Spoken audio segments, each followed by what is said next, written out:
Visual storage intelligence and drilling into the host-specific details. In our last video, we drilled into device-specific details to point out some particular issues on one particular device, specifically some pool performance and node issues.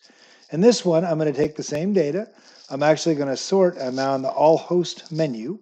So I've just taken the hosts that are mapped to this particular device. And in my case, you notice it's sorted in IO, most workload is the order that the hosts are sorted in. In this case, you can see the top two hosts have both the highest IO by a significant amount. Several of these are probably clusters, however. This would be considered an ESX host cluster, so it in aggregate might have more. But these two have particularly high latency. So I'm going to drill into one of these and just take a look at it. First of all, what do you notice from this first page is that all of the LUNs appear to be SSD LUNs. So they're mapped to specific, and that may not, there may be more LUNs than just this one. But these look like they have heavy SSD content.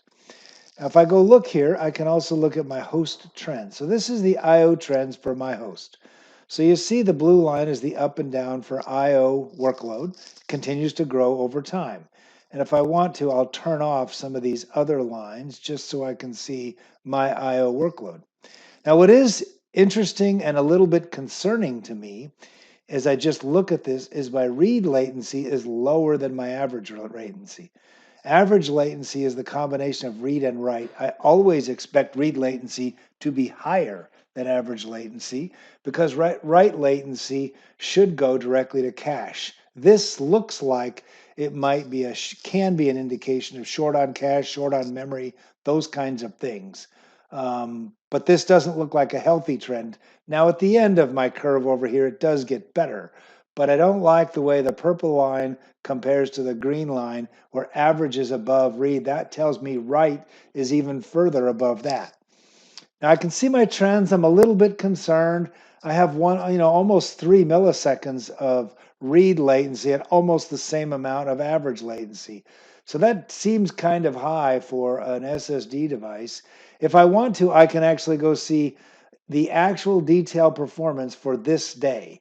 And I can look at it for any point in time I'd like, the details. And this shows me my write ratio, my reads, and then my latency for each LUN.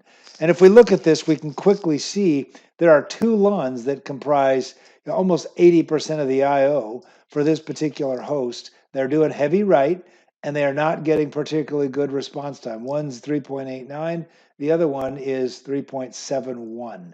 Even though some of these other ones are high, the relative IO to those LUNs are low. So I would spend my time, in a matter of minutes, I've gone from I have a problem to I can see on the host and the particular LUNs to pay attention to where there may or may not be something I can do with block size and the like.